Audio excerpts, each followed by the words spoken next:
Are you familiar with TikTok? Yeah. Okay. Yeah. Thoughts on TikTok, real quick. It's kind of taken over the world a little bit. So I have made TikToks. Yeah.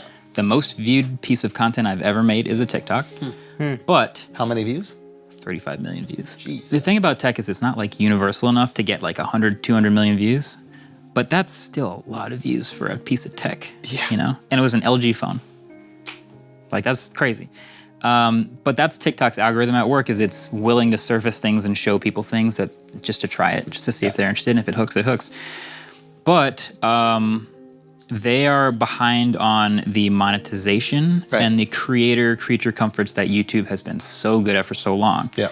And they've kind of started to set the bait for full-time TikTokers to become YouTubers. And why wouldn't they? There's way more money on YouTube. Exactly. I think Shorts in the long run beats out on TikTok. I think TikTok becomes redundant. So I think they can exist at the same time until one of them becomes less cool. Yeah. Because right now, you open your phone, you open up TikTok, and you just know what to expect when you land there. YouTube is like this app with a bunch of stuff and Shorts. So if you're in the Shorts experience, I think people just instinctively launch TikTok because that's what they want. Yeah. But yes, it is really easy to just drop right into Shorts and see all the same type of stuff and get the same dopamine hit and the same endless scrolling. Yeah. And I think that's TikTok great sounds for YouTube. better too. Like language plays a part in this a little bit. Like let's watch. It was like Uber sounds better than Lyft, right? And like let's make some TikTok. Let's watch some TikTok. Let's make some Shorts. Like what do you? Reels, halfway. Better than Shorts, probably. Sure. But like Short, I don't love the name of it.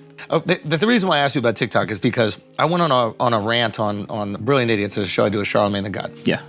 And about how dangerous it was to have like another country's tech influencing us, right? And like basically the idea was you have another country that can gear the algorithm to reward whatever behavior they want, and they could reward behavior that might not be beneficial to the next generation of Americans or whatever other country, and that's why it's dangerous.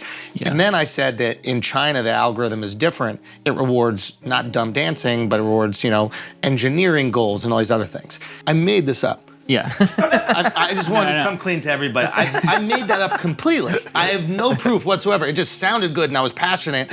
And the show is called Brilliant Idiots. And it sounds like something they would do. They left that out. Yeah, they definitely cut that. Yeah. But I remember people sending me stuff of a literal politician going, "This is how the algorithm works in China. This is how it works in America." And I was like, "Oh boy, I gotta be careful." Is there any truth to my absolute bullshit? Okay, so I think what you're observing is true, but the algorithm, I would step back, because the algorithm from any/all of these companies, I would always assume to be geared to either make them as much money as possible or maximize your time on the site, happiness on the site, which inevitably keeps you coming back and makes them more money. It's always to keep you on their site. I think if you even though look at like Instagram Reels, YouTube Shorts, what they want is you on the site for a long time scrolling, engaging with a lot of stuff. And I think even with ByteDance, when they make their algorithm as good as possible, it's so good because it keeps you engaged. It keeps you on the ByteDance is site. the company that owns TikTok. Right? Yeah.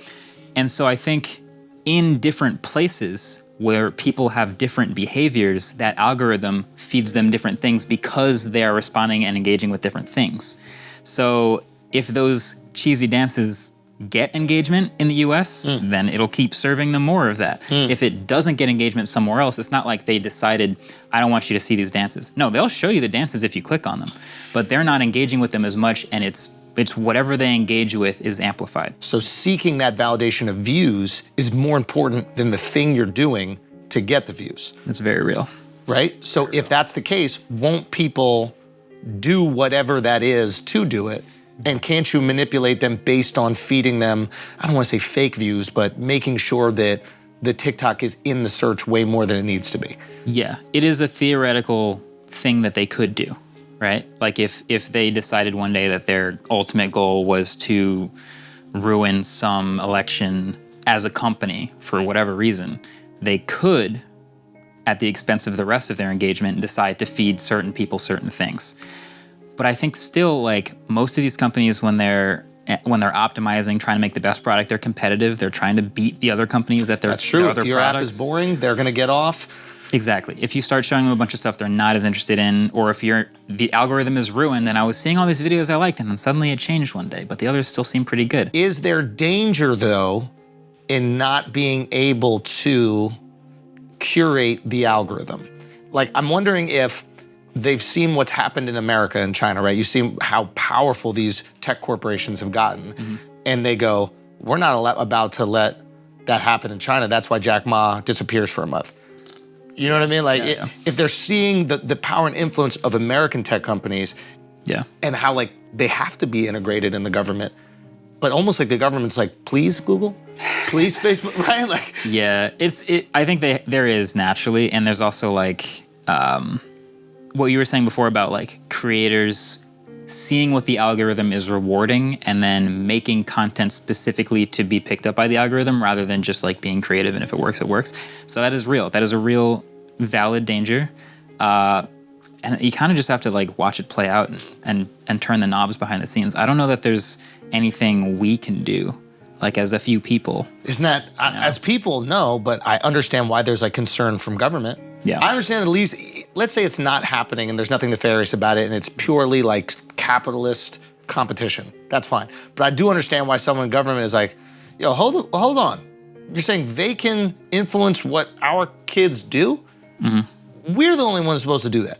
Because please believe America's doing that everywhere else, I would imagine. Right? Trying to, yeah. No, that's real. What about like TikTok as a spyware tool? Like being able to look at other apps and like other things that you're doing on your phone as a way to monitor citizens and things like that. So they're not supposed to be able to do anything outside of the walls of their app. As far as what putting that app on your phone can actually give that company, it's not supposed to be very much. And companies like Apple, Google, Samsung that are in charge of like the security settings on your device are supposed to have your best interest in mind and make sure you can't be tracked by apps that didn't ask to. Right. So you're saying supposed to a lot. Theoretically. It's because like I can't see what they're doing behind the scenes, and inevitably there are bad actors and some companies just throw it all out the window and do terrible things. Got it. But theoretically, yeah, they're supposed to have those barriers in place and they're supposed to do it right.